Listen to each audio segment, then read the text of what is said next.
पूजा, मेरे पर्स से पैसे तूने लिए हैं क्या? अगर तुझे चाहिए तो पूछ कर लेती। अच्छा हुआ मैंने अभी देख लिया, नहीं तो टेलर के यहाँ मुझे पैसे कम पड़ जाते। बता ना, तूने लिए क्या? रश्मि ने पूजा से पूछा। हाँ, मैंने ही लिए है। ले लिए तो ऐसा कौन सा गुनाह कर दिया? अब क्या चिल्लाकर मेरी जान ले लोगी? पूजा झुंझला कर बोली। अरे मैं चिल्ला नहीं रही हूँ, बस पूछ रही हूँ, रश्मि ने जवाब दिया। पूजा, तुझे कितनी बार कहा है, किसी की कोई भी चीज लेने से पहले पूछ लिया कर, पर इस लड़की पर कोई असर नहीं होता, न जाने कब सुधरेगी। सुजाता जी बीच में ही बोल पड़ी। माँ, आप उसे क्यों डांट रहे हो? वो भी छोटी है, रश्मि ने उन्हें समझाते हुए कहा। दीदी, अब ज्यादा नाटक करने की जरूरत नहीं। पहले तो माँ से मुझे डांट खिलवाई और अब बड़े बन रहे हो। मैं सब समझती हूँ। पूजा गुस्से में अपने पैर पटकते हुए अपने रूम में चली गई। रश्मि और पूजा मयंक जी की दो बेटियां हैं। रश्मि उनकी बड़ी बेटी है, शांत, समझदार, कम बोलने वाली, बड़ों की सारी बातें तुरंत मान लेने वाली, अपनी माँ सुजाता जी की लाडली और अपनी दादी कोमल जी की जान। पूजा उनकी छोटी बेटी है, थोड़ी जिद्दी, थोड़ी अड़ियल और कुछ ज्यादा बोलने वाली। किसी की कही कोई बात वह अपने ऊपर उधार नहीं रखती, बल्कि उल्टा बोलकर तुरंत लौटा देती। पूजा घर में छोटी होने के कारण सबकी बहुत लाडली थी, सब उस पर जान छिड़कते थे। मयंक जी की जान तो जैसे उसी में बसती थी। पूजा की हर बात, हर जिद वे बड़े प्यार से पूरी करते। रश्मि भी पूजा से बहुत प्यार करती। अपनी छोटी बहन को वो अपनी सबसे प्यारी सहेली मानती। प्यार तो पूजा भी रश्मि से बहुत करती, पर बचपन से न जाने उसे ऐसा क्यों लगता कि घर के सारे लोग रश्मि से ज्यादा प्यार करते हैं और कोई उस पर ध्यान ही नहीं देता। यही सोच सोच कर वह हमेशा रश्मि से उखड़ी उखड़ी रहती, बात बात पर उससे लड़ने लगती। शायद ही कभी कोई ऐसी बात होती जिसमें पूजा रश्मि से सहमत होती।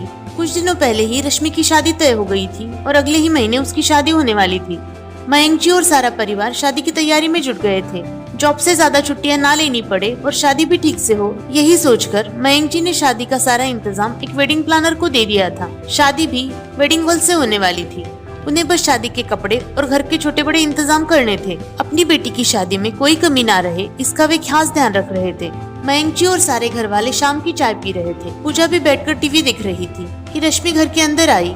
सोफे पर बैठते हुए बोली, माँ प्लीज थोड़ा पानी दीजिए, आज बहुत थक गई हूँ। सुजाता जी ने उसे पानी दिया। पानी पीकर वह बोली, टेलर के यहाँ आज बहुत भीड़ थी। माँ, दादी, आप दोनों अपने कपड़े चेक कर लेना, नाप अगर ठीक ना हो तो कल मैं ठीक करवा लाऊंगी। अरे पूजा, तू भी उसके साथ चली जाती, उसकी शादी है और दौड़ दौड़ कर वही काम कर रही है। कोमल जी ने कहा। सही तो है दादी, शादी उसकी है तो सारे काम वही करे, जब मेरी शादी होगी तो मैं भी कर लूंगी। पूजा ने तुरंत उल्टा जवाब दिया।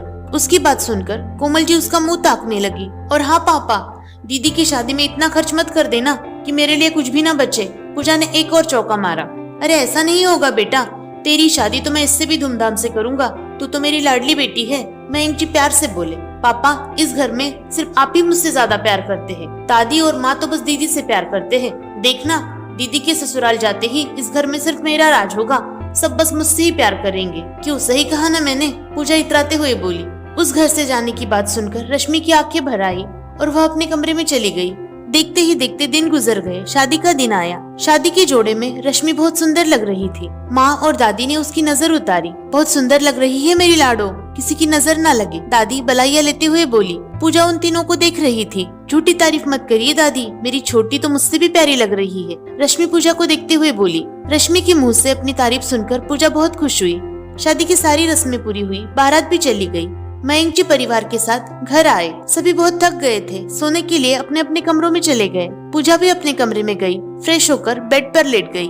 आज से वह कमरा सिर्फ उसका था और वह बेड भी, पर उसे अजीब सी बेचैनी हो रही थी। विदाई के वक्त उससे लिपट कर रोने वाली रश्मि का चेहरा उसके सामने आ गया और वह उदास हो गई। बचपन से आज तक रश्मि के साथ बिताए हुए सारे पल उसकी आंखों के सामने से दौड़ने लगे।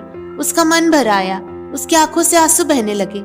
दीदी, आप सच ही कहती थी, आपके जाने के बाद सबसे ज्यादा मैं रोऊंगी। उसने उठकर रश्मि की अलमारी खोली। सबसे ऊपर एक लिफाफा था जिसमें एक चिट्ठी थी जिस पर उसी का नाम लिखा था। वो चिट्ठी खोलकर पढ़ने लगी।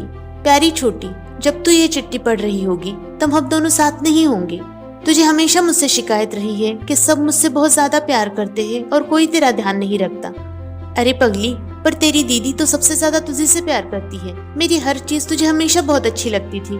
देख, आज तेरी पसंद की सारी चीजें तेरे लिए यही छोड़कर जा रही हूँ, यहाँ तक कि अपना दिल भी यही छोड़ जा रही हूँ, क्योंकि उसमें मम्मी पापा और दादी रहते हैं। बस अपने दिल का एक छोटा सा हिस्सा अपने साथ ले जा रही हूँ, क्योंकि उसमें मेरी छोटी रहती है और मैं उसे खुद से अलग नहीं कर सकती। बचपन से आज तक तेरे साथ बिताए हुए खट्टे मीठे पलों से ही तो मेरी जिंदगी बनी है। मेरे हर डर और खुशी में तू ही तो मेरी साथी रही है। फिर तुझे खुद से कैसे अलग कर सकती हूँ? तुझे एक जिम्मेदारी सौंप कर जा रही हूँ। मम्मी पापा और दादी का ध्यान रखना, और मुझे पता है वो तू ठीक से रखेगी। एक आखिरी बात कहना चाहती हूँ, जब भी तुझे लगे कि कोई और तुझे समझ नहीं सकता या अपनी बात तू किसी से कह नहीं पा रही है, जब भी तुझे तेरी दीदी की जरूरत हो, बस याद कर लेना और तू मुझे अपने साथ अपने पास पाएगी। हमेशा तेरी और सिर्फ तेरी रश्मि दीदी। पूजा को पता ही नहीं चला कि चिट्ठी कब उसके आंसुओं से भीगने लगी थी। चिट्ठी के अक्षर आंसुओं से धुंधले हो रहे थे और पूजा का मन साफ हो रहा था। उसके मन की सारी गलतफहमियां धुल चुकी थी और उसका मन आईने सा साफ हो गया था। अब वह अपनी दीदी से मिलके उसे बताना चाहती थी कि वो उसे कितना प्यार करती है। उसने अगले ही पल अपना मोबाइल उठाया और रश्मि को मैसेज किया, दुनिया की सबसे प्यारी दीदी को ढेर सारा प्यार, मिस यू दीदी, लव यू ऑलवेज, पूजा।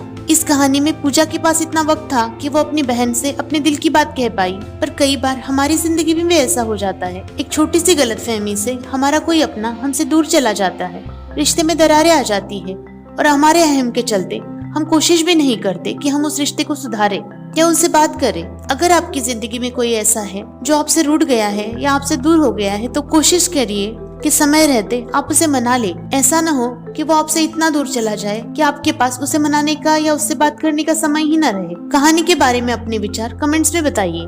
कहानी को लाइक और शेयर करना मत भूलिए। हमसे जुड़े रहने के लिए हमारे चैनल को सब्सक्राइब करिए। अपना और अपने अपनों का खूब ध्यान रखिए।